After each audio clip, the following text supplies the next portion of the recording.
And the death of a Weymouth police officer hitting home for several police departments across the state. Officers and legislators are hoping something will change to keep the people who fight for their community safe. Our Roslyn Flaherty joins us now with more. Roslyn? Olivia, it's a very difficult time for many, especially for the Auburn Police Department, who says it brings back all the same feelings.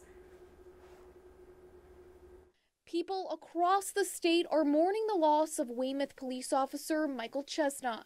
Officer Chesna was killed in the line of duty Sunday morning. Your heart breaks for the community. Brings up all the same feelings all over again. The tragic news hitting especially hard for the Auburn Police Department.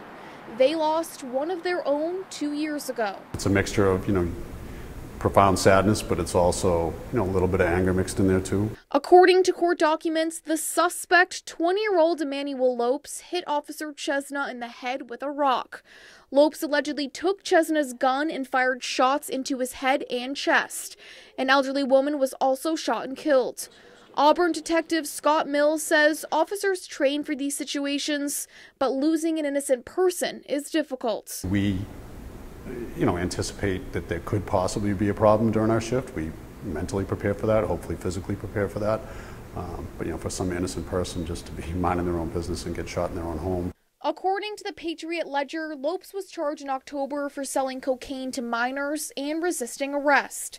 State Representative Paul Frost was one of the key members in making assault and battery on a police officer a felony, but he says more steps need to be taken. Really have to take a solid look at this and say, how can we improve the system, continue to push for stronger policies. Mills says he reached out to Weymouth Police after learning of the tragedy, letting them know the Auburn Police Department is there for them. Unfortunately, now you've joined that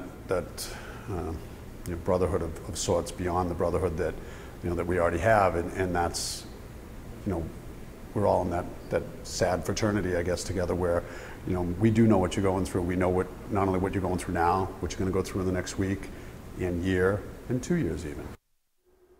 Officer Chesna was 42 years old and leaves behind a wife and 2 children.